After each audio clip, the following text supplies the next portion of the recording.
Hola, ¿qué tal? Buenas. Bienvenidos al último No hay vara del año, ¿eh? Sí, ¿Cómo estás, qué Lu? lindo. Ay, muy bien, muy bien. Dentro de todo. No, pero- Parece que fue medio automático. Bueno, muy bien, muy bien. Muy Nega todo, nega todo, nega todo. Muy bien, pero completamente detonada. Completamente detonada. Sí, sí, sí, sí. Yo creo que hay una relación directamente proporcional entre la cantidad de bolsas que una lleva a los lugares con sí. el nivel de detones. Si vos caes con una riñonita fresca, pelito Claro. mojado, fresca, caes una bolsa, un coso, una tótela, En mi casa. una mochi. Mi caso, digo. Lo está diciendo mientras mira de este costado que Claro. hay como 3 bolsas, un bolsito, un bolso más grande, Sí. un escón, un No, café lo de del- pedo que lo...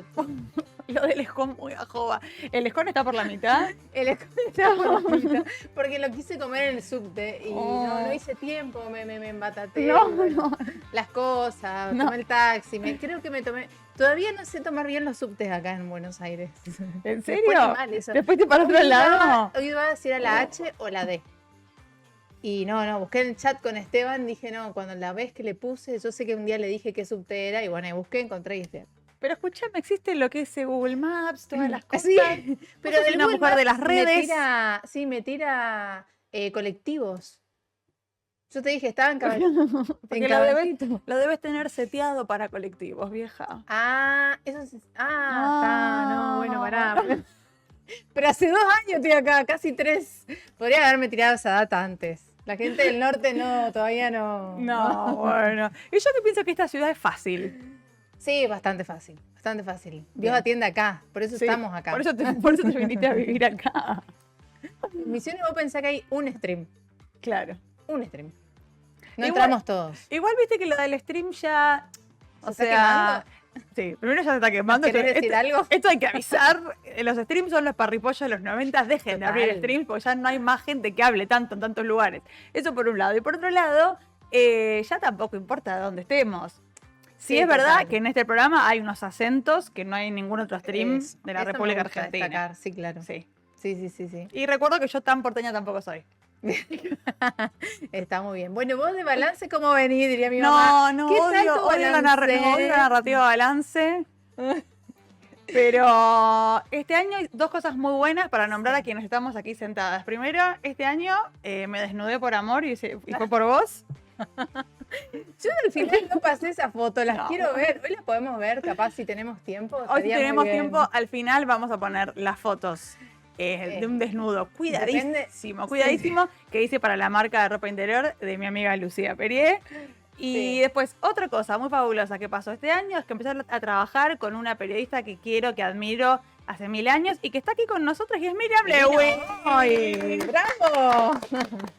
Muchas gracias por la presentación. Yo no sabía que tenía una marca de ropa. Tiene una interior. marca. Ay, Ya hablamos. sí, Charlen. por supuesto. Charlen. Tenemos un problema con los sutién que vienen con mucho relleno. Claro. Y las que estamos un poco mejor dotadas no necesitamos. ¿no? Yo quiero Entonces, decir, Ay, qué arriba poder decir necesito de eso. modelo, sí, puede Sí. ser.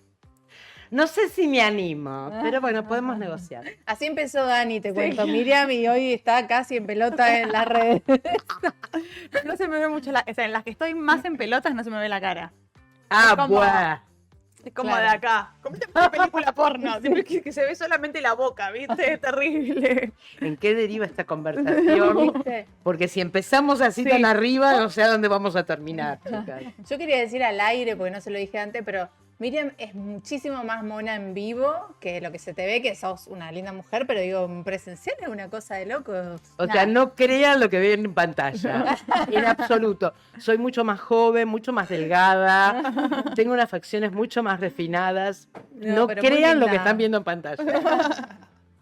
Bueno, a Miriam, si hay alguien del otro lado que estuvo, no sé, en coma en los últimos 50 años de la Argentina, le contamos que Miriam es una periodista de investigación, escritora, sobreviviente de la ESMA, militante peronista de Cemento y... ¿Referente feminista te gusta o es un montón? Nada, es mucho. Y militante peronista, no. Digamos, Como soy militante peronista, sí. A ver, yo te voy a contar la verdad. Decí. Yo te A voy a ver. contar les paso la posta. Sí, claro. Lo dije muchas veces, pero bueno, lo vuelvo a decir. Yo empecé militando en el anarquismo, pero en el anarquismo posta, en el anarquismo de la solidaridad, De Bakunin, de la igualdad, de Proudhon. Martín, de Diego Abad de Santillán, de Enrico Malatesta. esto no es anarquismo, nosotros nos llamamos libertarios en los 70, y mucho antes aquí hubo una central obrera, la Federación Obrera Regional Argentina, que tenía algunos gremios como de los ceramistas, etcétera, etcétera, cierto sector de los ferroviarios, que realmente estaba constituido por anarquistas que venían de Italia, anarquistas que bajaban de los barcos, como decía Alberto, que venían de España. Entonces a mí me enoja mucho que el anarquismo se vincule con el individualismo extremo, con el egoísmo extremo, con la falta de solidaridad y no con lo colectivo, ¿no? Que es como yo conocí el anarquismo. Este es un anarcocapitalismo, es una suerte de deformidad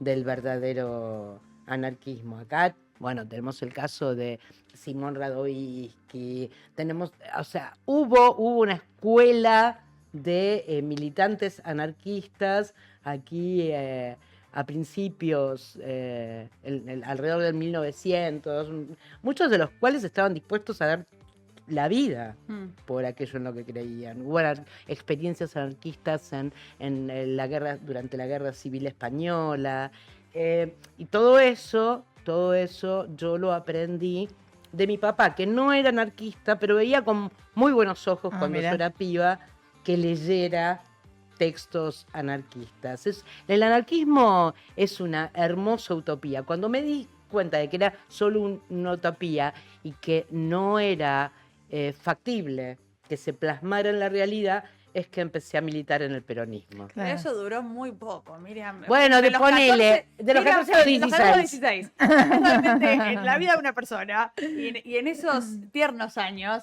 fue poco tiempo el que estuviste fuera del peronismo. Igual es necesario, a mí me parece. O sea, te escucho y un poco me veo en algunos años de mi también, 14, 16, ponele, o 17, de ser más guevarista yo. Claro, tuve un tiempo media Zurdeli, que me sirvió también como para pensar algunas cuestiones, y después, bueno, también Néstor y Cristina un poco, justo en 2005, que es cuando yo empiezo a estudiar en la facultad, aparece Néstor y bueno, me encandila un poco más che, se puede llevar al plano de lo práctico, y esto es peronismo lo que hay, como bueno, y ahí me puso en como, bueno, ¿y yo qué soy? Y bueno, y me pero pasó también eso. un poco... voy a hablar de nosotras, ya que estamos. También un poco, ¿no te parece que nos pasó a nosotras que venimos de hogares peronistas? Que un poco era rebelión a mi nuestros papá padres. no. Mi papá, tu vieja era. sí, del ERP, imagínate. Así que venía con otra impronta y yo mamé más de su lado. Mi mamá muy peronista, mi papá muy guevarista, esa onda. Más Ho Chi Minh. Qué loco que estemos hablando de esto cuando están pensando en reabrir las causas contra los militantes de los 70, ¿no? No, señora Villarroel no está escuchando esto, ¿no? Que no, Es le muy llegue. fan. No nos siga, no nos siga, no nos mire. La verdad es que a mí me llama muchísimo la atención que se quieran reabrir aquellas causas y que empecemos a tener miedo de confesar nuestros pasados, cuando desde hace mucho, no digo desde el juicio a las juntas, pero un poco después, yo empecé a decir abiertamente dónde había militado en los 70.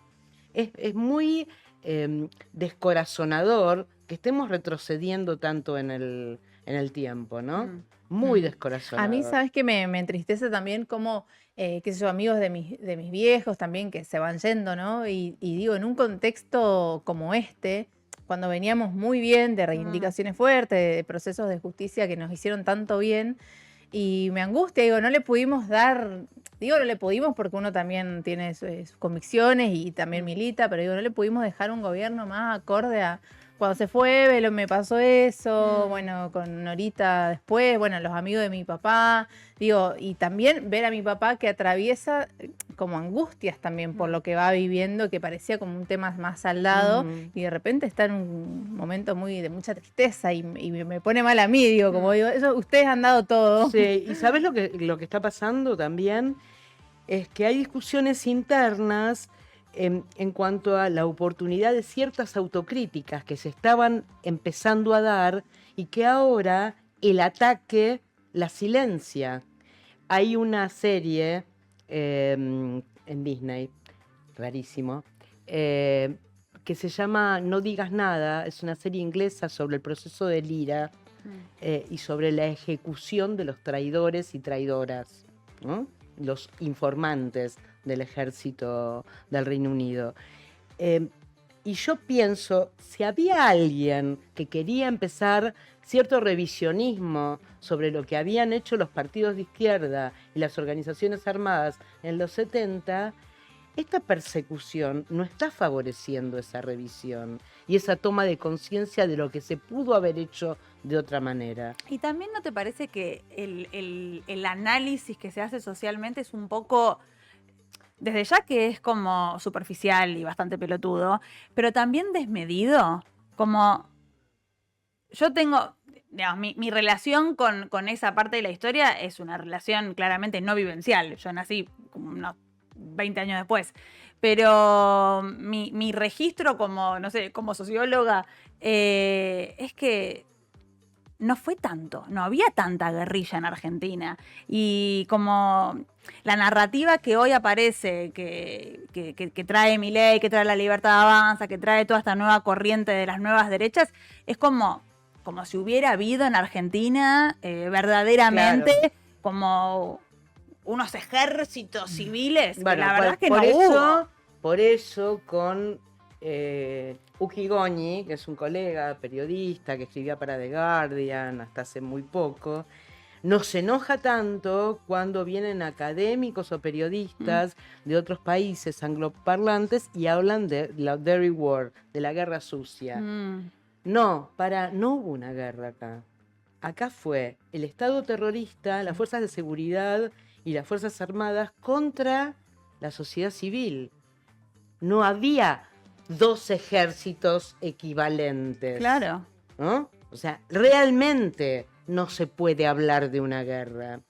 Y esto es como una especie de etiqueta que les queda cómodo, una suerte de estereotipo que se fue reproduciendo. ¡Ay, mirá qué ingenioso, la guerra sucia! No, señoras, no fue una guerra. Esto no fue una guerra. Y si estamos hablando de bajas, las bajas producidas por la guerrilla fueron, se difiere, entre 400 y 700 contra 30.000. Ponele que no fueron 30.000, que fueron 9.000. Como no, yo no les quiero conceder lo de que no fueron 30.000. No, porque si estamos nosotras ya concediéndoles que no fueron 30.000, yo creo que hay que empezar a bajarse más, de todo. Yo creo que fueron muchos más. más. Hubo familias que por temor a represalias no denunciaron a sus desaparecidos. Hubo gente que le dijo a sus familias en las provincias, me voy a trabajar, no sé, a Córdoba, me voy a trabajar a Tucumán, y no aparecieron nunca más. Sí. Te cuento que, bueno, yo vengo de la provincia de Misiones y que también ahí tenemos un montón de compañeros detenidos desaparecidos, y si vos ves cómo reclama una mamá de un desaparecido en Misiones, es distinto al reclamo acá, porque, digamos, esto no es como para rebajar de dónde vengo, ¿no? Simplemente decir que las grandes urbes tienen como las universidades, espacios donde te empoderan, te generan concientización de lucha, uno tiene como esa impronta, pero en los pueblos, la cosa así de que muy vergonzosa, que encima sos la madre de alguien que se considera enemigo de la sociedad en ese momento, digo, poder decirlo, poner en palabras, poder buscar ayuda en un pueblito quizás Andresito de Misiones es muy difícil. Y mi papá, que ha contenido a algunas madres que cuando salió en Democracia, gente que dijo, no, yo no voy a ir a denunciar, ¿a qué? ¿Dónde? Pero si no, la ignorancia también, ¿no? ¿A dónde voy a decir qué cosa y qué digo? Y si él está, y si está y se aparece. Y bueno, no aparecieron más, tampoco está hecha la denuncia. Digo, ese acompañamiento fue mucho menos en lugares así más alejados de las grandes ciudades y de los espacios de derechos humanos que un montón han hecho, ¿no? Pero digo, no sé, el misionero que es más para adentro, no sé, me imagino en otra provincia lo mismo. Muchísimo, pasó muchísimo eso del silenciamiento en las comunidades rurales, pero además, cuando llegó la democracia, el poder militar todavía era muy fuerte y generaba mucho terror. Entonces muy poca gente se acercó a la CONADEP, ¿no? Muy poca gente fue ahí a la parte de atrás, donde está el Centro Cultural San Martín, a ratificar una denuncia que ya había hecho. Porque además me imagino que hubo amenazas en el medio. No solamente Desde la eso, primera denuncia hasta que vas a ratificar y hasta que vas a declarar claro, en el medio. pero además vos fíjate que una de las cosas que nosotros teníamos que enfrentar en el juicio de las juntas era que nos criminalizaban a nosotros. Entonces, ellos lo que querían era demostrar, y socialmente esto estaba aceptado, que nosotros éramos violentos, como Claro. si el hecho de que hubiéramos pertenecido a una organización armada justificara que nos secuestraran, que nos violaran, que nos torturaran, que nos robaran nuestros hijos, que nos robaran nuestra propiedad, que nos inyectaran un tranquilizante y que nos arrojaran inconscientes a las profundidades del océano en los vuelos de la muerte. Entonces digo, un Estado, si va a combatir a alguien que cometió un delito como parte de una organización guerrillera, lo hace con la ley en la mano. Por más que esa persona haya cometido delitos de sangre. O sea, es como si ahora, porque, no sé, detenemos a alguien que cometió un asesinato, que cometió un homicidio, hubiera que desaparecerlo Claro. de la faz de la tierra, aplicarle la pena de muerte clandestina. Sí. Sin ni siquiera el derecho a defensa. Y a continuación enterrarlo en una fosa común o arrojarlo a las profundidades del mar. Y de Ridículo. paso, claro, y de paso chorearle los títulos de propiedad si tiene, los Tal hijos cual. si tiene. Bueno, claro, yo es lo que siempre digo, ¿no? En mi caso tengo un tío desaparecido y digo, me hubiera gustado por lo menos saber de que está por salir de estar en cana porque tuvo un juicio legal, ¿no? En el peor de los Poder casos. irlo a visitar. Claro, claro, pero ni siquiera me dieron esa chance. De hecho, no sé dónde está. Bueno, hay algo que dice, mirá que me voy a traer a la conversación. Hay algo que dice Firmenich en el... se le transformó la cara a Miriam. Hay algo que dice Firmenich en el documental del Mundial 78, donde también está Miriam. Estoy apareciendo mucho en todos los Estás documentales. estás a full. No, porque también tenés algo de que, creo, no sé, yo hace poco que te conozco, pero no sé si siempre fue así, pero nunca tuviste miedo de salir a hablar. Entonces, hay mucha gente que quizás no se anima a hablar, no se animó desde el principio, se está animando recién ahora, se anima desde el kirchnerismo. Creo que vos Te nunca... voy a decir algo, Sí. soy mala cuando lo digo. A ver. Lo digo. Para los colegas y las colegas, Sí. es más fácil entrevistar a una periodista. Claro. Yo sé exactamente lo que necesitan y entonces les digo aquello que necesitan. Es más fácil. Yo digo siempre, entrevistarme a mí es como robarle caramelos a un chico. Es como, dale, a ver, esforzate. No lo digo por ustedes, no lo digo por ustedes. Pero es verdad que entrevistar a una profesional de los medios es más amable, Sí, ¿no? sí. O sea, dice las cosas más rápido, enseguida saben lo que querés escuchar, y si le tenés que repreguntar porque decime lo mismo pero más cortito, no se ofende. Claro, ¿Entendés? claro. O sea, también es esto. También es eso. Pero estabas hablando del documental Argentina 78. Del Mundial. Me olvidé que iba a decir. Que va a diciembre. Bueno, no sé. Firmenich. Firmenich. ¿Pero qué dijo? Ah, sí, esto. Él en un momento dice...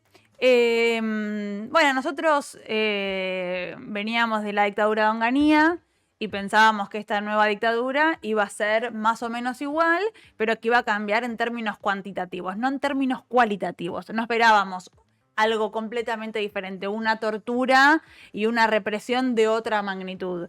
Y eso me pareció como, no sé, como algo que nunca había pensado. A mí me pasó lo mismo.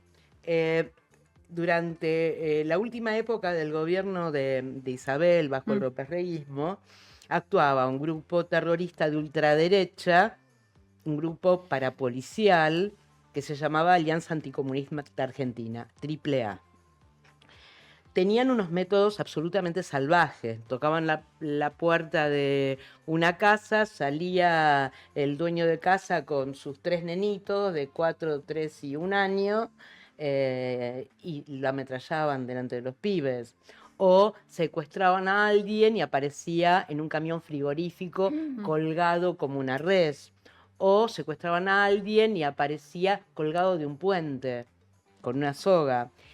Este salvajismo que se cobró las vidas de Silvio Frondizi, de Ortega Peña, de Miguel Grimberg, de un montón de militantes populares, nosotros pensamos que iba a cambiar si venían los militares. Digamos, esta situación de terror que veníamos viviendo, descontrolado de este salvajismo, iba a ser distinto. Es decir, iban a venir los militares con un papelito, con una lista de nombres, fulana de tal, sí, acompáñeme, te iban a llevar, te iban a hacer un juicio, te iban a mandar a la cárcel. Pero no ibas a aparecer como una vaca colgada con un gancho en un camión frigorífico o ametrallada en un zanjón. ¿Ese es el caso de literalmente. quién? Perdón, te pregunto porque desconozco. No Ah. recuerdo los nombres. Pero porque es ellos exacto lo que atacaban. estás diciendo, apareció en Tal el cole- cual, tal Ay, por cual. Dios. Había un nivel de crueldad y de crueldad ejemplificadora que hacía que nosotros pensáramos que los militares iban a ser más civilizados en la represión, ¿no? Más legales. Sí, un poco más legalistas, más formales, ¿no? Viste que hubo un almirante que decía que había que fusilar con Coca-Cola en la cancha de River. Bueno, yo nunca pensé que iban a fusilar siquiera. Pensé que las penas iban a ser duras, pero que ya no íbamos a tener que caminar por la calle mirando por encima de nuestro hombro para ver si 3 encapuchados nos venían a subir arriba de un auto y nos tiraban en un descampado. Pensé que iba a ser distinto. Pensaste que ibas a ir en cana. Como Claro, que lo peor que podía pasar claro. era que fueras en cana. Bueno, es más o menos, en otras palabras, lo que dice Firmenich. No se pensó que la represión iba a ser tan masiva, tan sistemática y tan salvaje. Aún así, después del bombardeo del 55, pienso, porque digo, siempre que pienso el bombardeo del 55 me parece una demencia. Bombardear la Casa Rosada para que muera el presidente. O sea, lo pienso, digo, pese a eso igual consideraban que no iba a ser así de extremo, digamos, teniendo ese No, antecedente porque bueno, como- estaban estuvieron los fusilamientos de José León Suárez, la desaparición de Felipe Vallese, hubo estudiantes asesinados en marchas, etcétera, etcétera, pero nosotros no Aislados. creímos que la dimensión Ahí iba va. a ser la que fue, ¿no? Ujú. Es decir, que cualquiera era pasible de ser secuestrado o secuestrada en su casa, en la escuela, a la luz del día, en el medio de la noche. Gente que sacaron de un cine a la rastra delante de todos los espectadores o que bajaban de un colectivo. O sea, no pensamos que iba a ser eso. No pensamos que estábamos en una situación de tan extrema vulnerabilidad. Qué loco.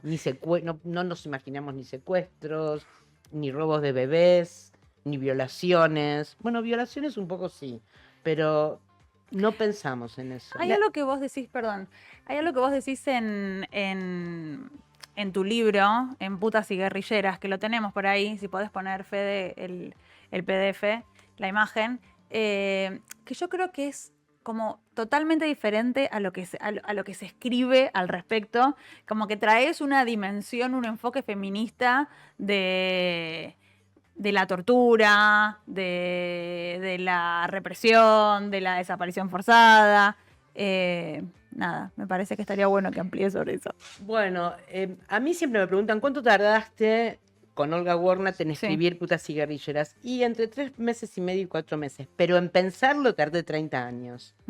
¿Por qué? Porque a nosotras, las mujeres que salíamos de los centros clandestinos de detención, que sobrevivíamos, se nos acusaba de haber colaborado con el enemigo, entre comillas, dando información, pero además de haber tenido sexo y haberlo tenido voluntariamente. Es decir, éramos putas, ¿no? Éramos putas y traidoras. Como te dijo Mirta Legrand, Claro, si vos eras la novia del Tigre Acosta.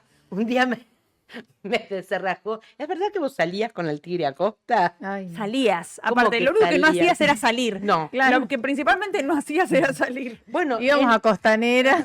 en un momento, empezamos a pensar, y esto yo lo debatía bastante con Olga Warnat, que estaba mal que se hablara del amor en los centros clandestinos Mm. de detención, o que se hablara del sexo como si hubiera sido consentido. Ah, fulanita era el amante de tal oficial. Mm. Mengana era la novia de tal oficial. Porque para que exista amor tiene que haber libre elección, libre albedrío. Y si hay algo que no hay en un centro clandestino de detención es libre albedrío. Es decir, nosotras estábamos sometidas, no teníamos contacto con el mundo exterior, no teníamos derecho a una defensa legal. La vida de nuestras familias, de nuestros hermanos menores, de nuestros hijos, de nuestros padres, dependían de los tipos que nos tenían secuestradas. Entonces, no podemos decir, y esto me lo dijo el fiscal especializado en crímenes de lesa humanidad, Pablo Parenti, por más que la prisionera diga que hubo consentimiento, que diga, sí, yo lo amaba porque él salvó mi vida, porque no se puede hablar de consentimiento en un centro clandestino de detención. Y yo le agrego lo siguiente.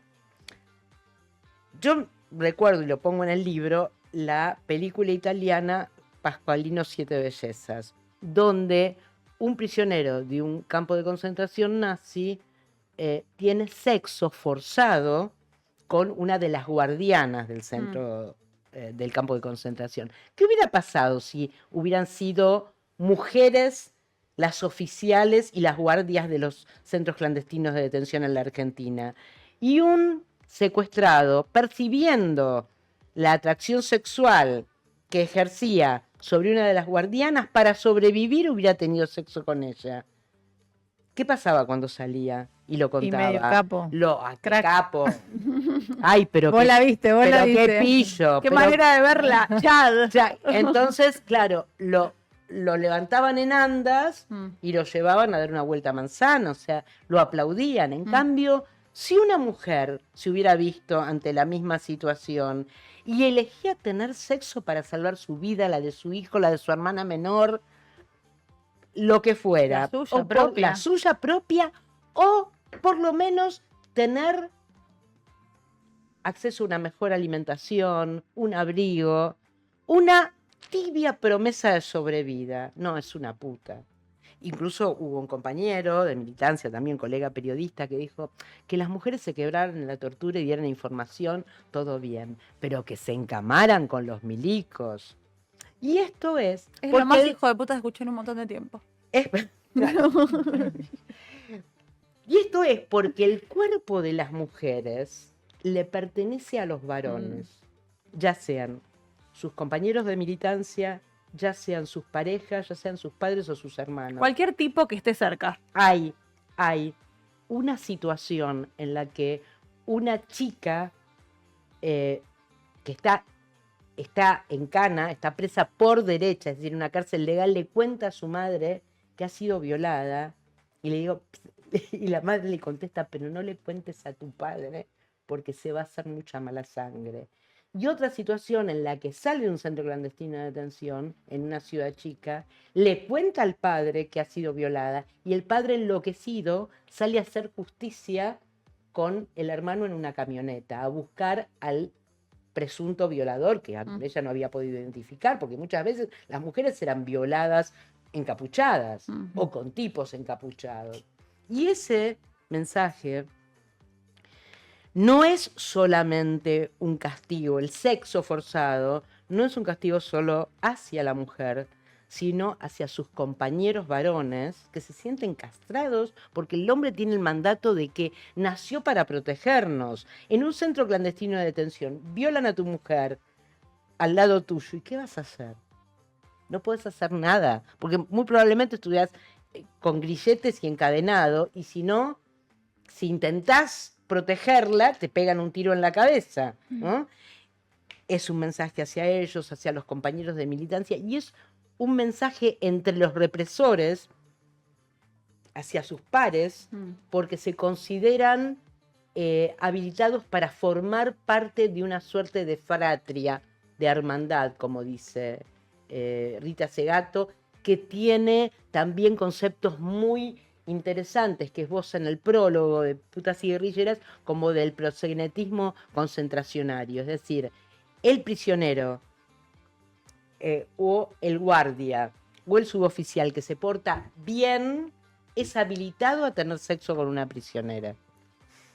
Esto sucedió en Mansión Seré y sucedió en muchos otros lugares, donde para congraciarse con quien presuntamente iba a colaborar, le habilitaban una celda y que eligiera una prisionera con la que podía tener sexo. Es disciplinador en tantos niveles. Sí. Y te hago una pregunta, ¿te pasó, no sé si corresponde, pero te pasó, digo, salir de ahí y enfrentarte a un cuestionamiento de los propios compañeros de, ¿estuviste con él? Con tal, digo, no sé si a lo Mirta, quizás con otro tono, pero digo, ¿te pasó tener que explicar a los propios compañeros? todas Tener que las explicar por qué estabas viva también. A todos los sobrevivientes nos pasó, usualmente pasaba mucho con los familiares de personas que permanecían desaparecidas. Nosotros accedíamos a encontrarnos con ellas o con ellos, pero en general eran mujeres, madres, hermanas. Les referíamos las circunstancias en las que habíamos visto en cautiverio a sus seres queridos. Algunos nos contaban que habían sido asesinados.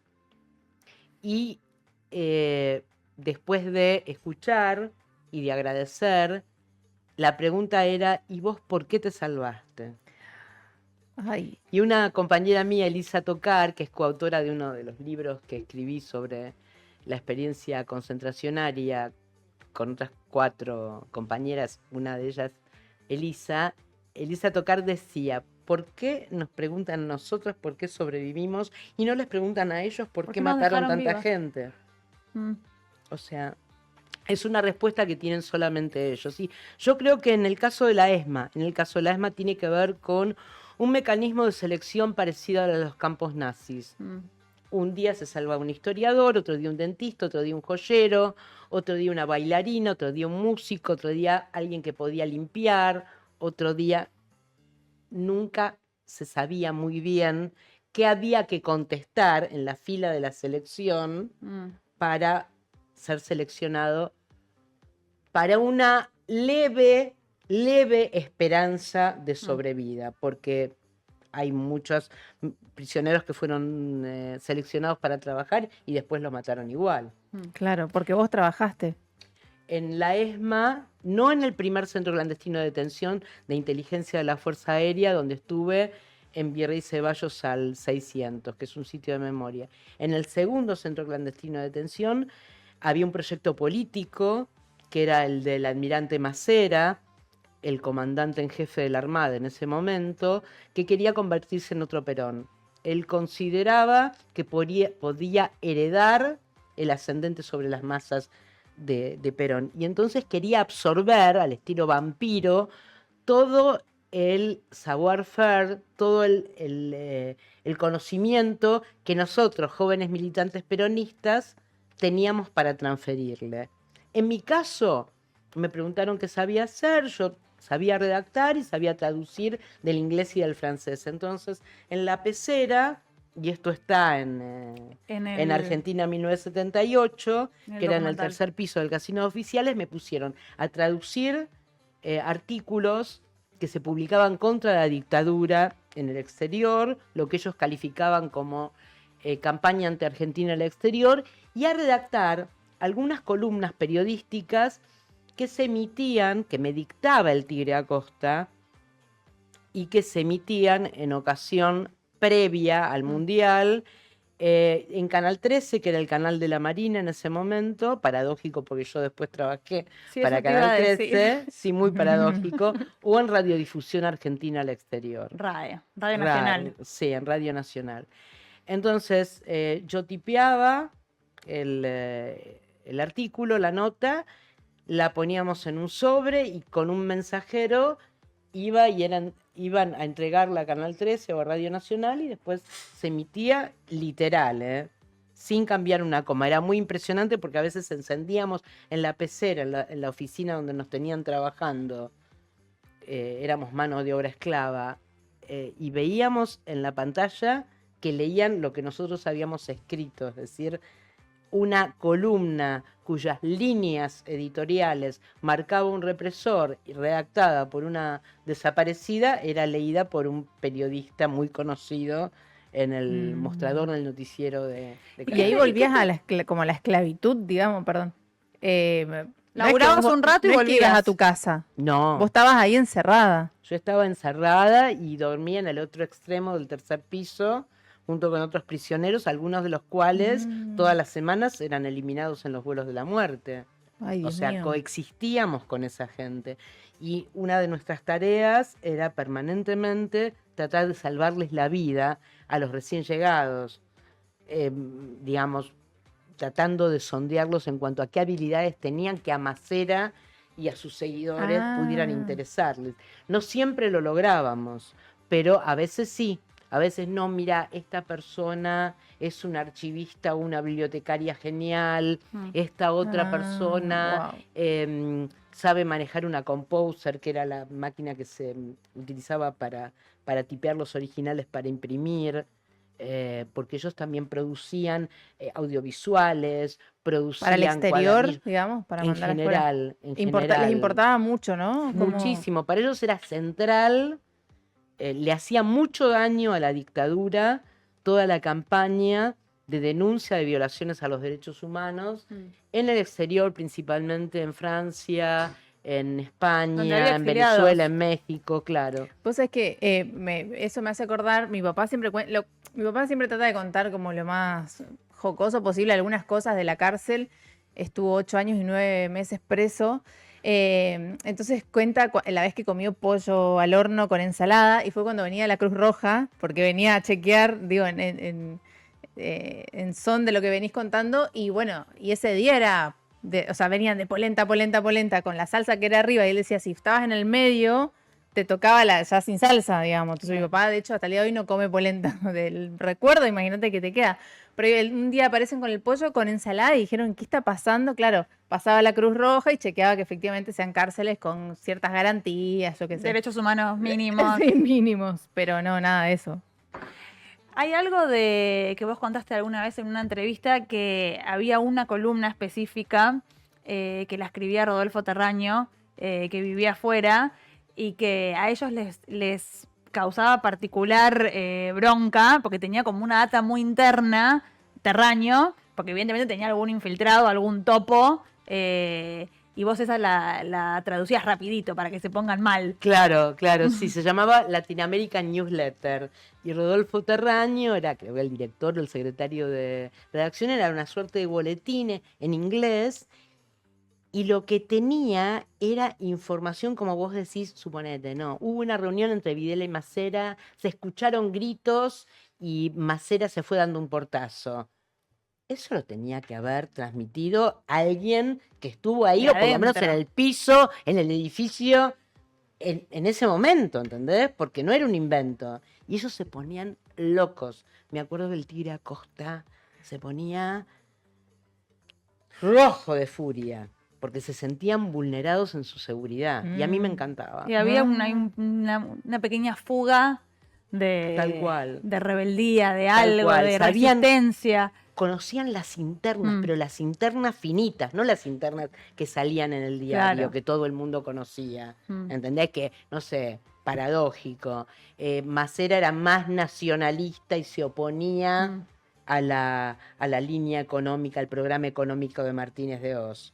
Y lo criticaba entre líneas. Eso lo sabía, la gente informada lo sabía, la que leía los diarios. Pero este tipo de cosas, Claro. ¿no? De la interna fina. de la interna finita, de las guachadas que se hacían entre ellos y cómo se gritaban y cómo ese tipo de cosas.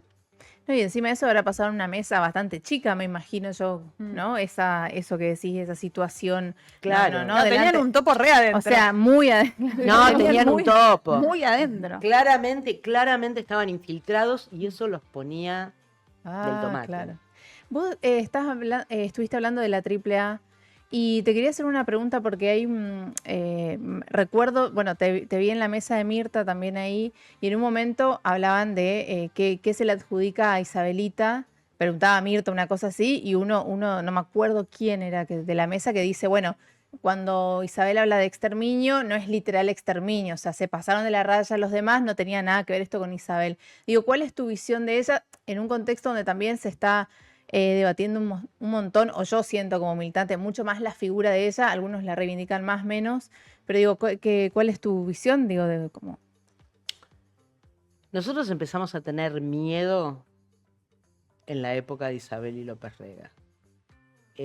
A Isabel se alineó totalmente con la derecha peronista y el plan de gobierno, la derechización, la fascistización del peronismo y las operaciones de la AAA empezaron a pasar más frecuentemente en esa época. Algunos incluso responsabilizan a Perón de la creación de la AAA. Yo creo que no se puede exculpar a Isabelita. De todas maneras, reivindico la dignidad con la que se bancó la cárcel, ¿no? Cuando la derrocaron y la llevaron presa y la pasó muy mal, porque, digamos la verdad, Isabelita no era una militante, no era una gran dirigente política. Era la esposa. Era la esposa de... Y yo creo que cuando Perón eligió la fórmula Perón-Perón, fue porque quiso zanjar las profundas e irreconciliables diferencias que había dentro del movimiento. Yo tengo otra teoría sobre eso. eso. A ver, decime. Esto es analizando a Perón en retroactivo desde una mirada psicoanalítica. Yo creo que de algún modo él lo que quiere ahí, lo que quiso hacer es como darle a Isabelita lo que no le dio a Evita. Ah, vos decís. Esta es mi lectura. Mira. Cuando el pueblo pedía muy claramente que la fórmula sea Perón, Eva Perón, al mismo tiempo que Evita se enferma y ella igual quería, él no la banca. Yo creo que hay ahí como una especie de retribución. Pero Danila, no me podés comparar Isabelita con No, Evita. bueno, pero para el tipo que se casó con las dos, esto te quiero decir. Puede ser. Da para un Ateneo psicoanalítico. ¿Sí? Da para un Ateneo, sí. Pero peronista. Se han hecho Ateneos con mucho menos. Claro. Es verdad. ¿Qué pasaba con la cuestión judía, no? Hay como una...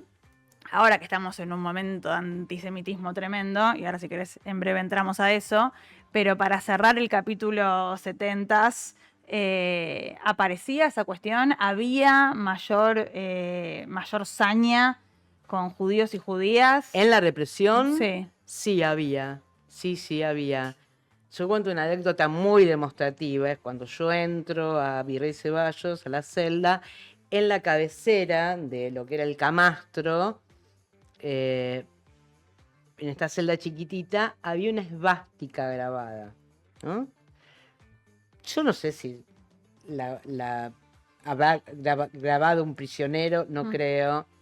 Para mí que era una suerte de mensaje por parte de los represores que eran ultracatólicos de derecha, ¿no? Brindaban por Dios, patria y familia, ¿no? Y en un momento, el que dirige mi tortura y mi operativo previo, obvio, de captura, un oficial de unos 30 y pico de años, me empieza a interrogar y me pregunta en qué época de la historia me hubiera gustado vivir. Y yo le contesto que en la segunda... Las preguntas eran... Sí. En la Segunda Guerra Mundial... Y en Francia me dice, pero lo hubieras pasado mal porque sos judía, hubiera resistido con los maquis, hubiera peleado con los maquis. Él suspira y dice, es indudable que en cualquier época de la historia hubiéramos estado en bandos distintos. Como dice Adorni, fin. Sí.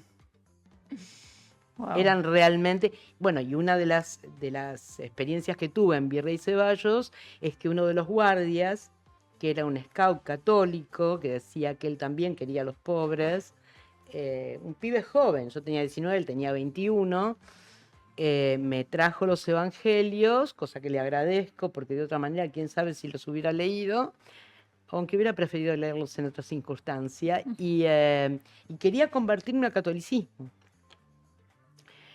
Y teníamos larguísimas charlas donde yo llegué a cuestionarle que torturaran y si él pensaba que Jesús hubiera aprobado la tortura. Eran charlas religiosas así un poco tensas. Pero sí, eran muy, muy, muy creyentes y toda su práctica entraba en abierta contradicción con lo que predica el cristianismo.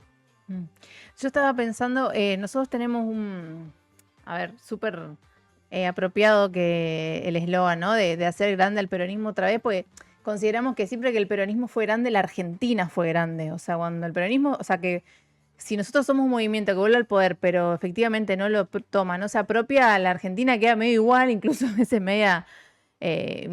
nos pone más en crisis a nosotros como movimiento. Por eso decimos esto, ¿no? De hacer grande el peronismo de nuevo, por lo bien que nos hace. Y en ese sentido pensaba como hacer grande a este país y al movimiento. Ahí tenés vos mucho que ver en esto de la apropiación, de la repatriación del avión, que no sé si hay alguna imagen, Fede. Para que puedas contar eso, a mí me dejó impactada porque escuché, bueno, todo el tiempo que te llevó, o sea, cómo es que a partir de un diálogo o una pregunta te disparó algo que pasó al plano de la acción, porque por ahí te pueden preguntar algo y decir, y la verdad no lo había pensado, sí, estaría bueno que algún día se ejecute. O sea, fuiste por eso, no sé, te pusiste ahí como objetivo y nos diste a todos nosotros como algo... Para mí fue un cachetazo ese día, también que estaba en el mar con linterna, me acuerdo ahí, ¿no? Pero al margen de eso, digo, fue, no sé, fue como una caricia, no sé, al alma, al corazón. Digo, los que tienen tanto parientes como detenidos desaparecidos o no, como el argentino de bien, que no son ellos nomás, que no son los ellos, somos argentinos de bien. nosotras. Es la 1, Fede, la imagen que te pide Lu. El Skyban. Ahí está. El Skyban. Ese fue el día. Faltabas vos en la foto, Miriam. No, estaba abajo yo. Estaba abajo.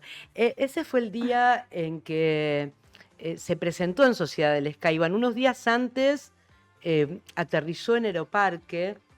Es un avión que participó en el asesinato de las integrantes del grupo fundador de Madres de Plaza de Mayo y de las 2 monjas francesas que colaboraban con ellas. El grupo de la Santa Cruz, los 12 de la Santa Cruz, que incluían a estas madres, a las monjas y a otros militantes de derechos humanos. La responsabilidad o el mérito de que se haya encontrado el avión lo comparto con un fotógrafo italiano que, como tantos italianos, tiene muchas raíces argentinas, familia aquí en la Argentina, que hacía bastante que venía trabajando fotográficamente sobre la dictadura y que un día me llama para hacerme unas fotos para una nota que iba a salir en el diario La República de Milán y me deserraja esta pregunta. ¿Alguna vez pensaste dónde están los aviones de los vuelos de la muerte?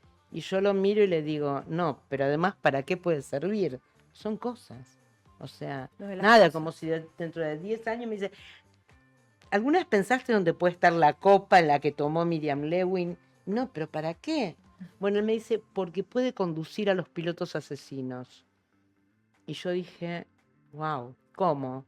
Y él me dice que culturalmente viene de Italia, donde están haciendo una extensión del subte en Roma, encuentran una vasija y paran todo por 3 años, ¿entendés? Mientras que acá están haciendo no sé, encuentran cualquier cosa en la excavación. Incluso un cuerpo humano, ¿entendés? Sí, un cadáver. Saquen esto. Y tiran los huesitos, así los revolean, porque a ver si todavía se retrasan 3 meses. Bueno, allá no, él me dice allá, yo vengo de una cultura donde los objetos son importantes. Yo fui al Olimpo, un centro clandestino de detención. Había una heladera oxidada en un pasillo y nunca nadie la había abierto. Y yo la abrí por primera vez y me encontré con diarios de 1976. Mirá si ahí hubieran estado escondidas las fichas con los nombres de todos los desaparecidos que pasaron por ahí. ¿Cómo a nadie se le ocurrió? Eso te iba a preguntar, ¿cómo a nosotros, de los nuestros, a ninguno se le ocurrió eso? Porque venimos de otra cultura y yo creo que estábamos buscando los desaparecidos, claro, los bebés desaparecidos. Estábamos buscando tantas cosas importantes, ¿no? Que un avión. ¿Para qué miércoles iba a interesarnos encontrar un avión? Bueno, la cuestión es que encontramos los aviones, encontramos las planillas de vuelo que cubrían la época de la dictadura adentro de uno de esos aviones, y ese avión, de pura casualidad o porque Dios lo quiso, era el avión que había arrojado las monjas y a las madres, que en el interín habían sido identificados sus cuerpos en el cementerio de General Lavalle, porque pocos días después del 14 de diciembre de 1977, cuando un vuelo de ese Skyban partió de Aeroparque y volvió a Aeroparque y las arrojó, hubo una sudestada que empujó los cuerpos a las costas de Santa Teresita. Y hubo un médico valiente, un médico policial, que hizo la autopsia y dejó asentado que las fracturas que esos cuerpos tenían eran compatibles con caída de altura, porque las fracturas normales son fracturas horizontales y las fracturas de caída de altura son fracturas verticales. Dios Y mío. este médico que murió misteriosamente un par de meses después de hacer la autopsia se llamaba como Dios. Jódeme. Como No, Dios. Dios, Dios. de apellido. Wow. Muy fuerte, ¿no? Muy fuerte. Muy fuerte. Pero vos después de esto, ponele que No, el Miriam Estado continúa, escribe argentino. un libro de otra cosa. No, por eso. Necesito que alguien te adjudique Hace una algo. serie. ¿Te mandó un beso a Massa ese día, por lo menos? Sí, me bueno, agradeció. bueno. Yo sé todos los que has trabajado, dijo Massa, todo, sí. ¿Massa, Cristina también? ¿Axel? No me acuerdo de Solo Cristina. Sergio. No, Axel estaba sentado abajo, abajo estaba, sí. Sí. A ver. Estaba Guado Sí, también. estaba Guado, A estaba ver, Guado. volvamos. Con Tati Almeida, sí, y Guado del otro sí, lado. ahí Sí, está. sí, Axel sí. estaba sentado en primera Ahora no sé fila. si se sientan juntos, pero bueno. Sí, pero lejos. Pero para alguien de en la Argentina nuestra, o en nuestro gobierno, ¿te asignaron como otro título universitario? ¿Hicieron honor una a causa? Doctora Una honoris ciudad, causa. una, causa. que una ciudad se llame Miriam Lewin, por favor. No, provincia Miriam Lewin. Provincia, No, ¿sí? no. Una calle, algo. Ay, sí, una plaza, algo. Algo. Nada, para nada. Para nada y no lo pretendo. Nada, para mí esto fue, y yo lo cuento en el libro que narra la investigación, que se llama Skyban, aviones, pilotos y archivos secretos. En las últimas páginas, yo siempre digo que una de las preguntas que atravesó mi vida es ¿por qué sobreviví? ¿Por qué sobreviví a 2 campos de concentración? Más allá de lo que te puede decir un psicólogo, la resiliencia, la voluntad de vida, la bla, bla, bla. ¿Por qué? Bueno, yo no sé por qué, pero sí para qué. Tal vez esto fue el para qué. Tal vez haber conseguido que se identificara a los 3 pilotos de ese vuelo de la muerte que mató a la amiga del Papa, Esther Cariaga, a Mari Ponce de Bianco y a Azucena Villaflor, a Leonie Dumont, a Liz Duque, a Ángela Guadia, los 12 de la Santa Cruz. Tal vez poder conseguir que fueran condenados a prisión perpetua, obviamente con la ayuda de la justicia, ¿no? No sola, o solo con Giancarlo Cheraudo, que es este fotógrafo italiano. Tal vez me dejó más tranquila, como diciendo, bueno, ya está, ya sé para qué, esto valió la pena. A mí me alucina que vos querías ser periodista antes de la dictadura, antes de que te desaparezcan, antes de todo eso, ¿no? Desde súper chiquita. Desde los 7 años, sí. Hay algo, viste, de la profesión nuestra que te toma de muy niña. Sí. Fuiste a la facultad, estudiaste, laburaste, porque, o sea, en condiciones terribles y trabajo esclavo, pero laburaste de periodista estando adentro y después. Siempre me llama la atención cómo no dijiste a la mierda, yo trabajo otra cosa. O sea, después de haber laburado Eso como está en el libro periodista en la ESMA, no decís, a la mierda, yo me pongo un local de carteras. Sí, un Como- parripollo, sí. cualquier cosa. Sí, eso se lo digo siempre. Está en el libro, en una charla, en el libro yo relato los encuentros que teníamos con Giancarlo en su guardilla, en el barrio de Montserrat, donde me cocinaba pasta, tomábamos vino, fumábamos cigarrillos, tomábamos café, bueno, nada, después nunca más, siempre le recrimino, ahora no me cocinas más. Entonces, en esas charlas, una vez le dije, yo no sé cómo no mataron mi profesión. Y él me contesta, bueno, te podían haber matado a vos también. Humor negro, total. Pero es verdad, podrían haber aniquilado mi vocación. Mi vocación, no mi profesión. O sea, en un punto yo quería ser periodista y tenía un montón de ilusiones con respecto a ser periodista, y el haber sido forzada a utilizar mi habilidad al servicio de los represores en condiciones de servidumbre, de reducción a la servidumbre totales, podrían haberme empujado a abandonar mis ganas de ser periodista.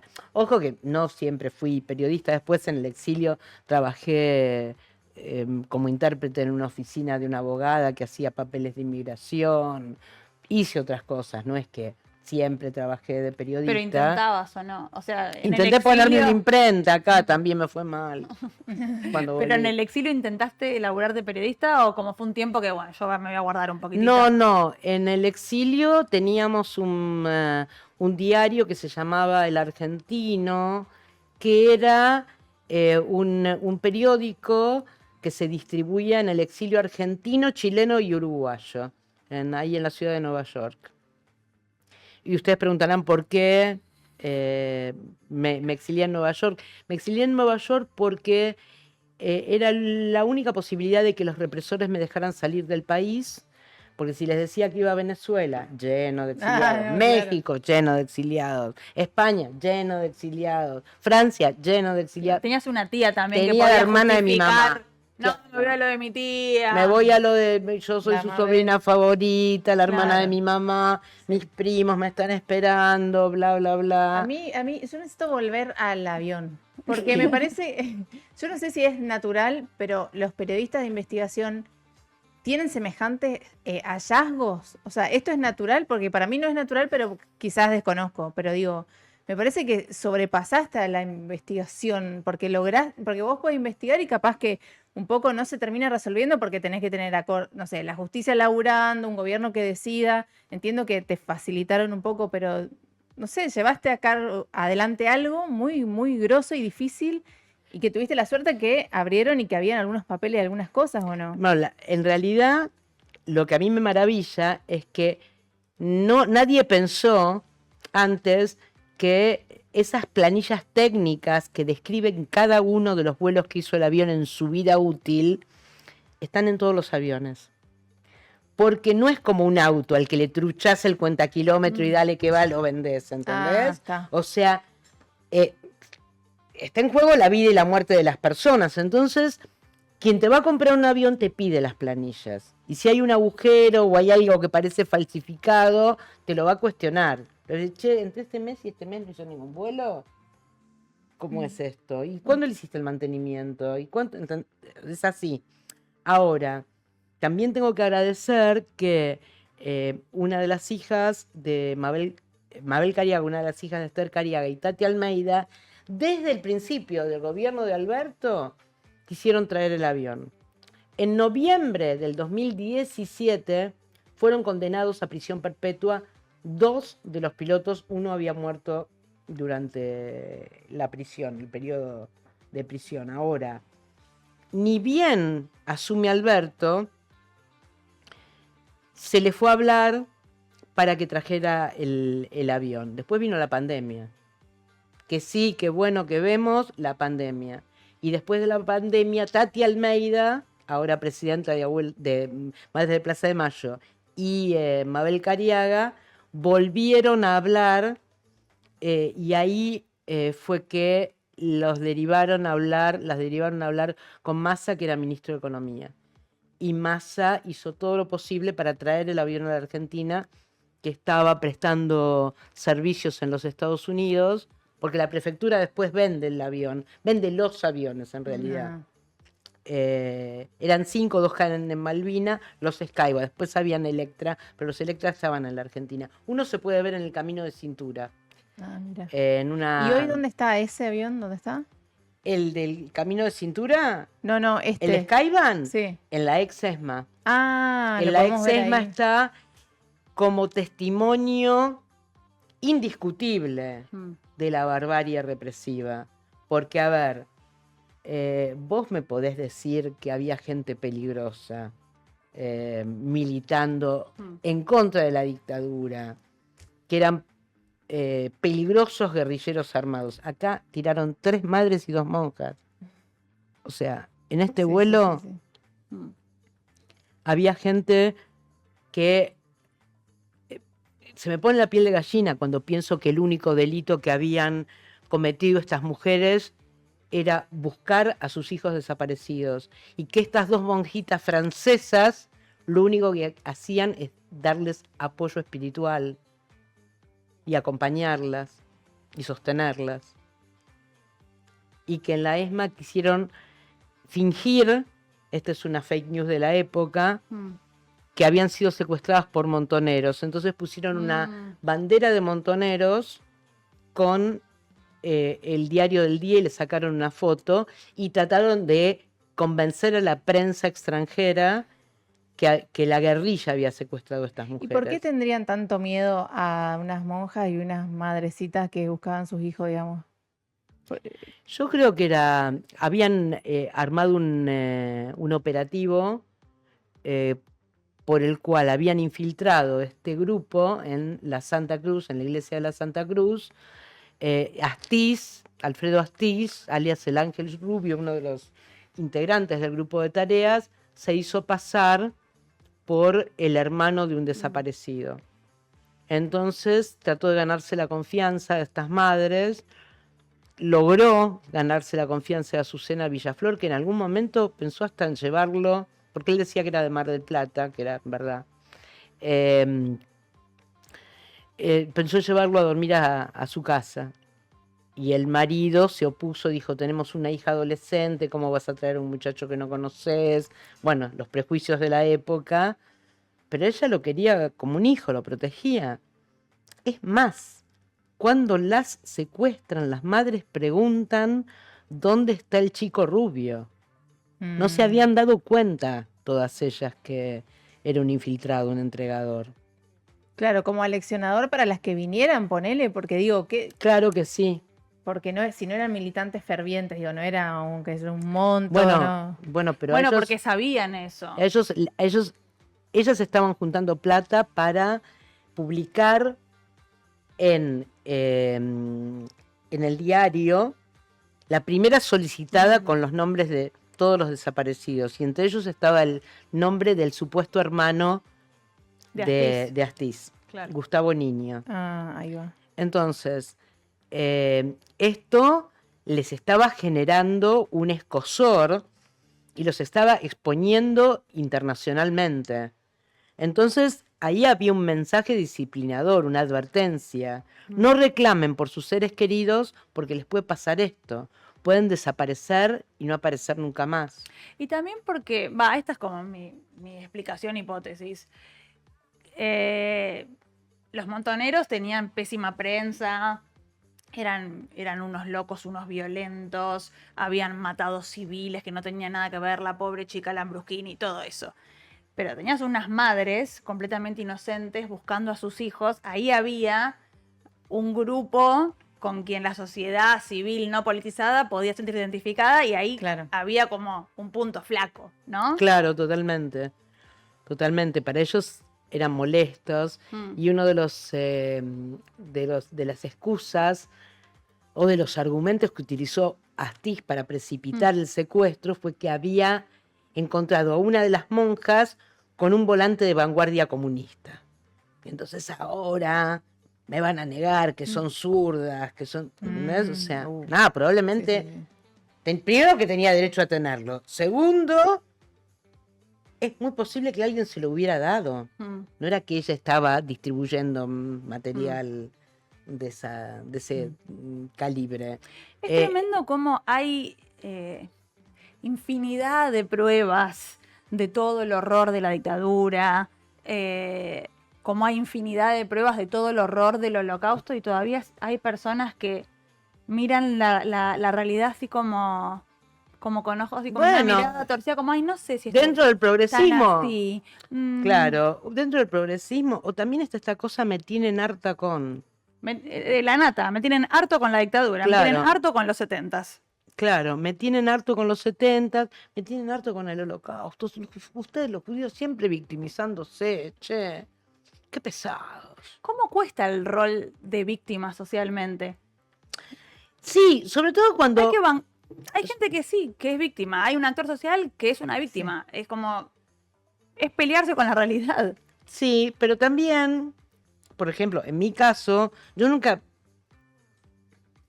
me identifiqué con el rol de víctima exclusivamente. Yo diría que yo soy una sobreviviente que testimonia, que va a marchas, que firma solicitadas, que trata de concientizar, que da charlas en colegios. pero no digo No de es víctima. todo lo que hago, no es todo lo que hago en mi vida, pero aún así yo percibo el Sí. Qué pesada qué sos. pesado. No, pero De no nuevo digo lo víctima, mismo. víctima en un sentido como de pobrecita, sino Sí. como. ¿Existe la discriminación? Sí. ¿Hay un grupo social que tiene menos poder? Sí. Como el poder existe, la desigualdad de género, la desigualdad racial, existe. O Bueno, sea, pero es lo mismo que desde el feminismo, tener que estar explicando que la violencia machista existe y que si hay un caso en el que una mujer qué agotamiento, que una mujer asesina a su hombre. Claro, ¿entendés? O sea, ay, bueno, pero las mujeres también matan. Y sí, ya sabemos que las mujeres también matan en una proporción mucho menor, no siempre es por este tipo de violencia. A veces las mujeres matan para defenderse de la violencia machista, pero es agotador tener que estar siempre dando explicaciones. Sí, y me imagino que debe ser agotador para vos tener que seguir explicando, che, mirá, yo estuve desaparecida un montón de tiempo, me torturaron, estoy viva de casualidad. Como me llama la atención cómo socialmente tenemos que seguir discutiendo estas cosas y cómo yo creo que hay un gran porcentaje de la sociedad al que le cuesta admitir que hubo un horror. Hubo un horror que no vio, que no entendió, como que. Bueno, ellos mismos decían, son excesos. No hubo errores, no hubo excesos, sos todos asesinos, los milicos del proceso. Bueno, esto me fue inventado. Ellos decían que hubo excesos, que hubo errores. ¿Entendés? O sea, hubo miles de errores. No hubo 3, 4, 5, 10. No hubo errores, hubo planes sistemáticos. Hubo un plan sistemático de desaparición, hubo un plan sistemático de apropiación de bebés. Hubo un plan sistemático, yo sostengo que hubo un plan sistemático de violencia sexual contra las mujeres. Porque ya, más allá de que después te violaran con su miembro o no, ya el hecho de que perdón, no sé en qué horario, en cualquier No, horario. esto va a la noche, tranqui. Igual no pasa nada, decí lo que quieras. El hecho de que te penetraran con la picana eléctrica y que hicieran observaciones acerca de tus pechos, de tu trasero, de tu vagina, de bla, o sea, eso era violencia sexual. Que tuvieras que bañarte desnuda delante de un guardia varón y que tuvieras que elegir a ver si te bañabas hacia el frente o hacia atrás, ¿qué es lo que me da menos pudor, menos vergüenza? Porque es indudable que las mujeres, que no es lo mismo para un varón estar desnudo delante de 10 tipos que para una mujer estar desnuda atada en una cama con las piernas abiertas, tipo Tupac Amaru, delante de 10 tipos que te están gritando puta todo el tiempo. Y que están diciendo, como me decían a mí, ¿con cuántos tipos te acostaste? ¿Cuántos abortos te hiciste? ¿En cuántas orgías estuviste? Papá, yo tenía 19 años. Me había acostado con mi noviecito. Casi con nadie más. Casi con nadie más. Claro, qué loco. ¿Y qué te salva, o qué te salvó, ¿no? Después. Cuando salí, Sí. qué sé yo, por ahí el periodismo, por ahí mis hijos, a verme como. A ver, hay una cosa que me pasó muy horrible, es que mis 2 mejores amigas fueron asesinadas embarazadas a término. Y ninguna de los 2 chicos nació. Eso a mí me marcó mucho. Entonces, cuando yo quedé embarazada, inmediatamente después de salir, para mí fue como un apostar a la vida en ese momento. Claro. Yo ni siquiera me había cuestionado si quería ser madre o no, porque tenía 21 años, o sea, no, tipo, sí, es una cosa que me tendré que plantear más adelante en mi vida, pero mi vida se iba a terminar a los 19, y de hecho estas dos compañeras, a una la mataron a los 18, otra a los 20. Ay, Dios mío. Sí. Una es Portazuelos. Palazuelos, Patricia Palazuelos. Palazuelos y Norma Matsuyama. Las dos embarazadas a Y término. no. No, ninguno de los dos embarazos llegó a término. ¿Y bueno, las pudieron sí. enterrar a esas o desaparecieron? No, hay una que está desaparecida y otra que era hija de un alto oficial de la Fuerza Aérea. Me dijeron que está en el Panteón de la Fuerza Aérea en la Chacarita. Mira. Le entregaron el cuerpo a la familia, no así el de Eduardo Llorelo, su compañero, que era de una familia, la madre era profesora secundaria, de enseñanza media, ¿no? O sea, cosas horribles también, ¿no? O sea, ¿no? Yo pienso a veces la injusticia de esto de tener una pareja muerta y entregar un cuerpo sí, un cuerpo no. Son cosas de una perversión. Bueno, lo máximo en cuanto a perversión es la apropiación de chicos, ¿no? Hola, Nieto 138. Sí, bueno, eso fue algo bueno de esta semana, por lo menos. Sí, Bueno, es de lo verdad. que pasó. Yo de algún modo siento que te debemos algo, no sé por qué. Hay algo que yo siempre critico un poco del peronismo desde la comunicación, cómo comunicás un logro de gobierno, ¿no? De gestión.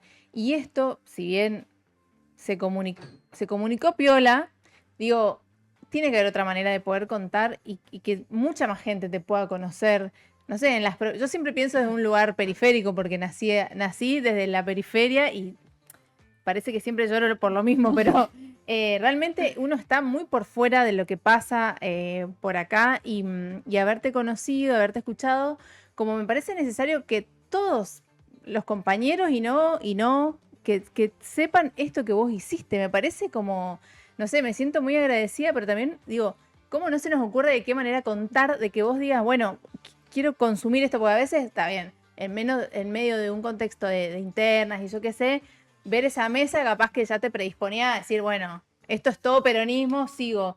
Pero al margen de eso y con tu vivencia y todo, o sea, no es que anular tu posicionamiento político, pero sí que se pueda contar cómo eso se trajo de nuevo a la Argentina, cómo está en la ex-ESMA hoy. A mí me parece un gran aporte y a veces digo, nos falta creatividad para contar porque también ese avión, no sé si alguien puede entrar adentro y filmar o pasar y ver o algo de un modo, no sé, que sea más familiar, que podamos todos saber. Estamos intentando ¿Hacer un docu? Estamos intentando hacer un docu, estamos intentando hacer una serie de ficción. Y precisamente lo que pensamos es encontrar formas atípicas y atrayentes de contar. Porque en Skyban, en el libro.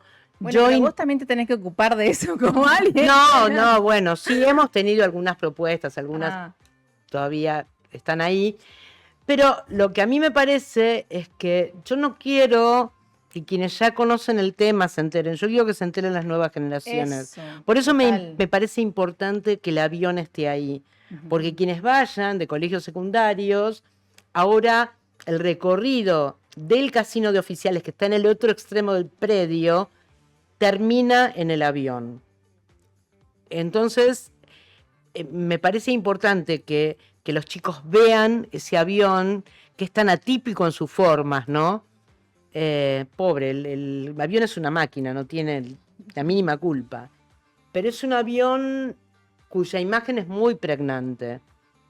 Imaginarse a las madres ahí e imaginarse a los cientos o miles de personas que pasaron por ese avioncito y fueron arrojadas hacia su destino final en el fondo del mar, puede generar conciencia. Claro. O sea, yo cuando me paro frente a ese avión, me produce mucho terror pensar, terror y como hasta ternura, ¿no? Pensar que es un lugar donde yo puedo ir a homenajear a las personas que yo conocí y que fueron asesinadas. Y me parece que al ser una prueba material, es una prueba indiscutible. Es una prueba, cuando vos ves ese portalón trasero y te imaginas los cuerpos inconscientes desnudos cayendo, se te parte el alma. De esas señoras de barrio. Porque Azucena Villaflor era una señora que la agarraron cuando le iba a la pescadería a comprarle el almuerzo a la nena. O sea, una cosa horripilante, de una falta de clemencia, de una falta de empatía, porque ¿cómo no te vas a poder identificar con una mamá que busca a su hijo? ¿Cómo? Es una cosa tremenda, es una cosa... y es el signo de estos tiempos, no identificarse con el otro, no identificarse con el que sufre. Y eso es lo que a mí me preocupa de lo que estamos viviendo. El individualismo es gente que goza con el sufrimiento ajeno y que le genera odio la alegría. O sea, cuando yo veo que estamos festejando la aparición del nieto 138 y aparecen un montón de mensajes diciendo, hijo de terroristas, lo tenían guardado las abuelas en el placar, lo sacaron justo ahora.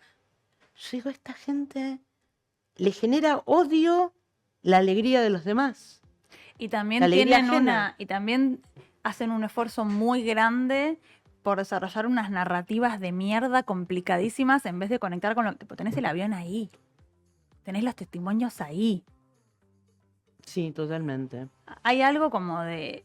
A mí eso me asusta mucho de esta época, donde como que los datos no importan, la verdad no importa, los hechos no importan, ¿no? Como... Yo a veces me pregunto si no habrá tenido que ver la pandemia también, ¿no? Sí. El aislamiento, sobre todo los sectores más jóvenes, de esos pibes que cursaron la secundaria y 2 años los hicieron en la pantalla y nunca le vieron la cara a un compañero y nunca tuvieron, ¿entendés? O sea, esa cosa, el individualismo, la Bitcoin, todo en la habitación de la casa de los padres. Claro, los games. Sí. A mí lo que me esperanza de tu testimonio, digo, para trasladarlo también al día de hoy y a la vida y a lo que viene, es que vos individualmente, si querés, porque nació en un cafecito bendigo esa entrevista que te quisieron hacer a vos y te buscaron a vos, porque si no te hablaban, capaz iba a dar igual, pero digo, eso que parece individual después se transformó en algo mucho más colectivo y que necesitaste más gente, significa que también uno puede transformar cosas, realidades, aunque sean pequeñas, porque digo, qué sé yo, mañana, no sé, Dani cuenta la realidad de las mujeres rurales misioneras, de repente le pone voz a algo que o aporta a la justicia de alguien, de algo, de alguna, aunque sean unos pocos, pero digo, todos, porque la sensación que me da es como, bueno, estamos en un momento del peronismo que, bueno, la dirigencia, no sé qué, entonces uno estaba como a la espera de que la dirigencia haga algo. Y creo que también viéndote, escuchándote, como que si uno se pone a laburar por algunas cosas que está convencido, cree que puede aportar, también podemos transformar un montón y no esperar a que pasen las cosas y poder decir, che, a mí también rosqueando en un cafecito con alguien quizás salga algo muy lindo, muy grande, más justo, más soberano, digo.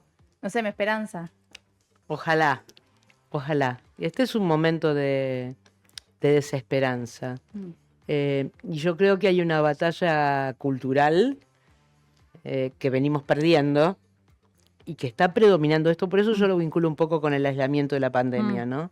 Donde lo individual predominó sobre lo colectivo y que incluso mucha gente no interpretó que no se salvaba sola, o sea, que no sobrevivía sola. No, interpretó todo lo contrario. Interpretó todo lo contrario, es decir... Que sí se salvaba sola, que sí era cada uno en la casa, que sí era los 3 que yo conozco, chiquemos, tal cual. Sí. Y entonces eso es preocupante. Eso es preocupante cuando la gente decía, no, yo no me vacuno. No, pará. Si no te vacunás estás jodiendo al otro, porque salís y contagiás. por más que vos seas asintomático y que no te pase nada y que seas joven y no te mueras porque, ¿entendés? O sea, nada. Y me acuerdo que una vez me sorprendí cuando decían que no importaban las personas privadas de libertad en la cárcel, que no había que vacunarlos ni que atenderlos, que se murieran ahí. Yo decía, no, pará, vos le tenés que decir que los penitenciarios que entran y salen van al supermercado del barrio de tu casa y te contagian a vos. Si no, ¿entendés? Si no, o sea, tenías que buscarle la vuelta, el argumento, como, no importa lo que le pase al prójimo, te tengo que convencer por lo que te va a pasar a vos personalmente. Sí. Si no, no te sensibilizo. Y eso venció. En eso nos ganaron. Sí.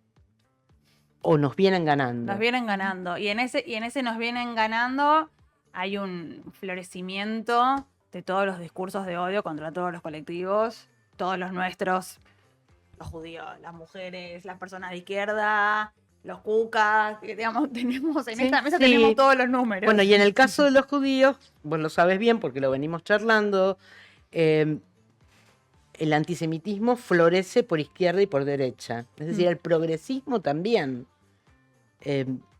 está como pensando, y para que la gente lo entienda, es tan paradójico como si todos los argentinos y argentinas tuviéramos que ser responsables por las medidas que toma Milei o por su política internacional.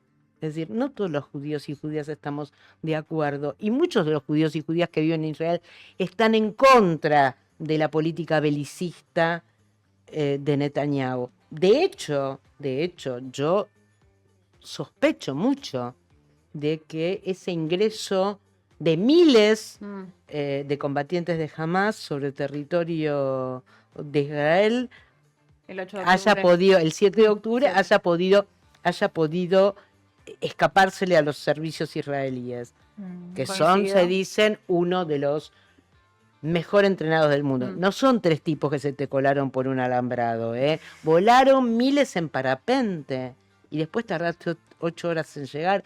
Es muy raro todo, sobre todo teniendo en cuenta que las manifestaciones anti-Netanyahu y la inminencia de una condena por corrupción contra Netanyahu hacían tambalear el gobierno.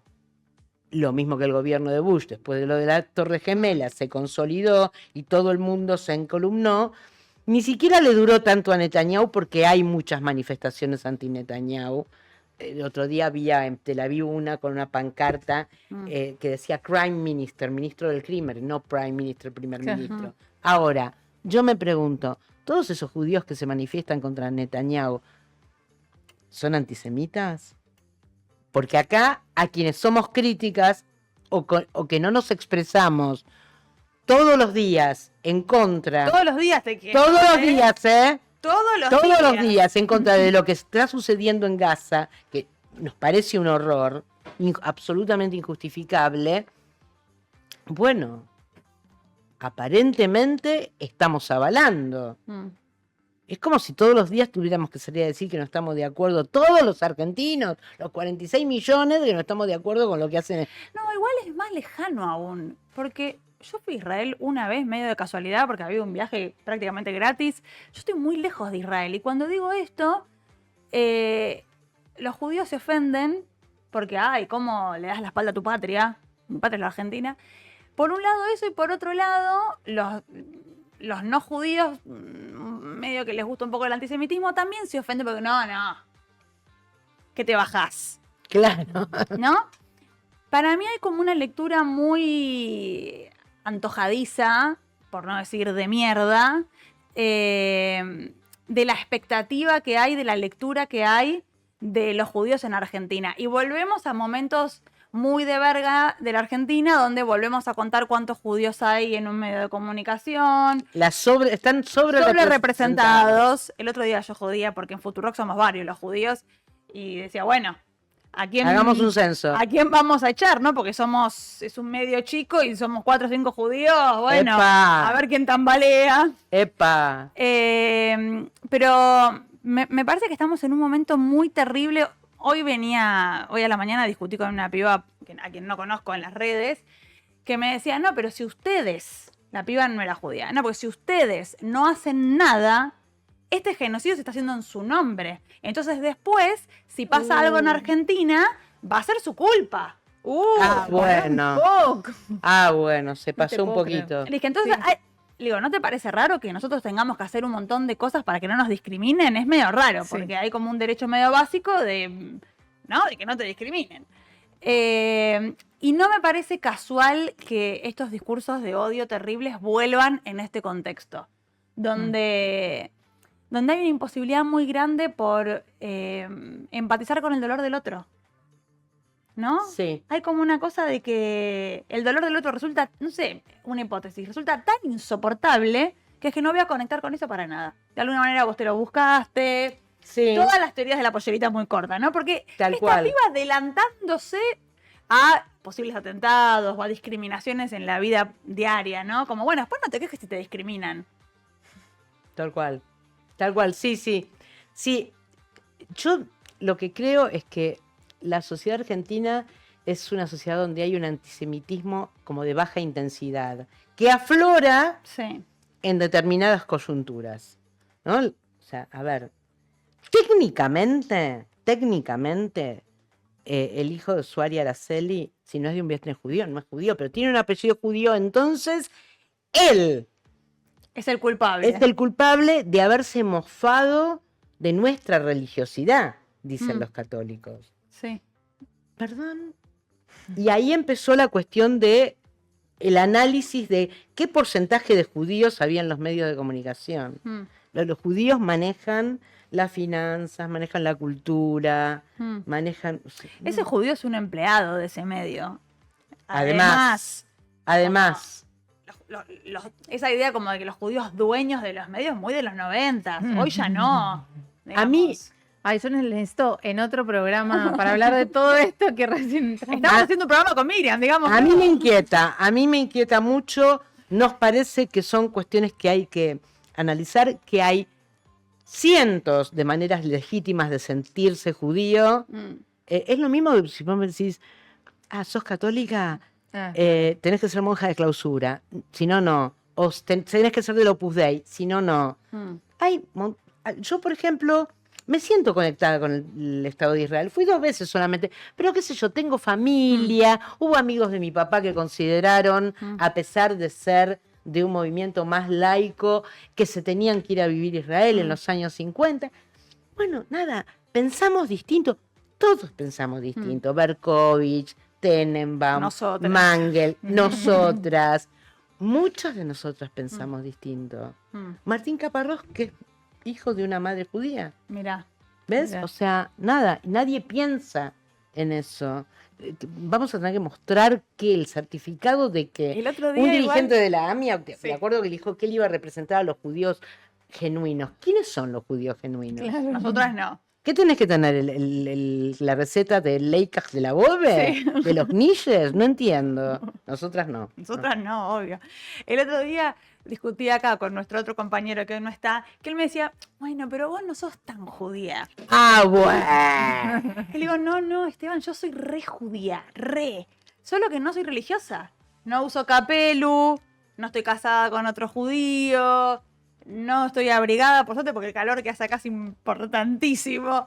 Entonces hay como unas ideas sobre qué es ser judío, cómo se es judío. Bueno, y en lo que vamos a hacer, Sí. en este formato, que vamos a hacer juntas, que queremos hacer juntas y que seguramente va a salir, queremos demostrar eso, la diversidad que hay dentro del judaísmo. ¿Cuántas formas distintas hay de ser judío? ¿Y quién te puede decir vos sos judía o vos no son tan judía o vos sos demasiado judía? Y en ese ser judío, ¿quién te puede decir? Igual capaz sí podemos discutir, quizás no hoy porque se nos está terminando el programa, pero el judaísmo de Milei también es algo que podemos discutir. Uy, sí, el judaísmo de Milei. Que yo digo que es un judaísmo cosmético o performático. Es un judaísmo para que me vean. Ni siquiera Menem se atrevió a tanto. cuando se convirtió, Sí. convirtió al catolicismo. Hmm. Todo el mundo sabía que Que él se había convertido. que se había convertido. Bueno, pero estaba claro que era una conversión instrumental. Porque en ese momento no podías asumir la presidencia. Como Tal cual. había algo tal ahí. cual, tal cual, pero podría haber demostrado Hecho más. hecho Sí, más. sí. Haber ido al Vaticano y Sí. a la peregrinación a Luján. Sí. No te pedimos tanto. Mira. Sí. Guardate tu presunto judaísmo, Mm. que no veo por qué no se convierte, porque, a ver, la excusa es que no podía trabajar los sábados. Dale, ¿en serio? No, él no se quiere convertir porque seguramente hay que hacer unas cosas, hay que estudiar, hay que hacer unas cosas para convertirse. La estaban Unas buscando una novia judía, dijeron en su momento. Pero ya está, ya cerró con Yuyito. No sé cuánto le va a durar. Bueno, no sé pero cuánto bueno. le durará el... Perdón. Decí. No sé, qué sé yo, cuánto tiempo. Mm. No sé. Fátima no le duró mucho. No, fue breve el contrato de Fátima. Sí, sí. Bueno, no, me parece que hay como estas cosas, ¿no? Obviamente que cuando me peleo con gente no entra Esteban, que es mi amigo, pero sí hay como, creo que hay como algunas ideas muy instaladas. No sé, yo soy la primera persona judía que conoció a mi marido. Ah, ¿sí? Sí. Mira. Él es de Bernal Oeste, de Quilmes, no tenía amigos judíos. Fue un colegio laico, o antes o después fue un colegio religioso, viene de una familia católica. Y como hubo unas primeras preguntas. Creo que me dijo lo mismo, como, pero no sos tan judía. No, el judaísmo no es eso, bueno. No, es más una nación, más que una religión. Bueno. Y hay gente que rápidamente acomoda. Esteban lo acomodé rápido el otro día. Pero después aparecen otros discursos mucho más complejos, ¿no? Sí, obviamente, muy sí. ligados a la responsabilidad judía o la complicidad, mucho más grave, la complicidad judía Bueno, en ¿sabes? el genocidio de ¿Sabes Netanyahu. cuál es el argumento de la Liga Antidifamación que testea el grado de antisemitismo en el mundo? Y Argentina, conjuntamente con Francia, es el país donde más antisemitismo hay. Cosa que a mí me sorprendió. Y el primer argumento de los antisemitas es esto de la doble lealtad, que nosotros somos más leales al Estado de Israel que a la Argentina, y que si tuviéramos que defender a un Estado, defenderíamos primero al Estado de Israel, como si hubiera habido o fuera a haber un momento en el que hay que enfrentamiento. decidir. Claro, en que hay que decidir. ¿Empuño las armas por Israel o empuño las armas por la Argentina? Es un conflicto internacional, algo por el estilo. ¿Cuál es esa situación? Y después, bueno, la sobrerepresentación de los judíos en el ámbito de la cultura, o sea, generadores de sentido, la sobrerepresentación de los judíos en el mundo de las finanzas, ojalá, yo no creo que no, por este lado. No, por este lado no, viene. la verdad que no. Todos judíos más bien sí. pobres. Los judíos son avaros, todos estos prejuicios. Los judíos, hay uno que me llamó muchísimo la atención, que es como que los judíos nos cuidamos entre nosotros. Bueno, sí, en todas las colectividades hay esta cosa de como de cohesión, ¿no? Hay una familiaridad, es como cuando, no sé, la otra vez que hicimos unas notas a unos compañeros misioneros, sí, había una familiaridad rápida entre Lu y Esteban y los misioneros. Tiene que ver con, bueno, venís de un lugar más o menos cercano, Claro. ¿no? Pero bueno, la lectura que hay sobre eso es el problema. Para mí el problema es el progresismo. Porque si no es por judío, es por evangélico. Ay, no sos cool si crees. Bueno, si desconocés el movimiento peronista, y bueno, y sí, te va a parecer que no es cool, pero si conocés el movimiento peronista, primero que somos movimentistas y que las religiones varias han tenido que ver con tener una sociedad en crisis y todo, bueno, no es como tirar por tirar y bueno, y entonces entramos todo en una que después no se reconoce a sí mismo como popular, porque es como que es cuestionadora de las religiones cuando se trata por eso creo que no impregnó la izquierda en algunos, que en Angola, en algunos lugares en donde efectivamente era un pueblo que tenía mucha fe, el desconocer eso también es de, no sé, no quiero discutir con el progresismo, pero bueno, a veces sí, la verdad que me parece súper antipopular y que nos impregnan el peronismo y después hacemos todas pavadas y bueno. Sí, nos tenemos que ir. Sí, Porque hace muchísimo calor sí. y porque es tardísimo. Gracias, Miriam. Qué placer. Gracias. compañera. Bueno, que el 2025 sea mejor.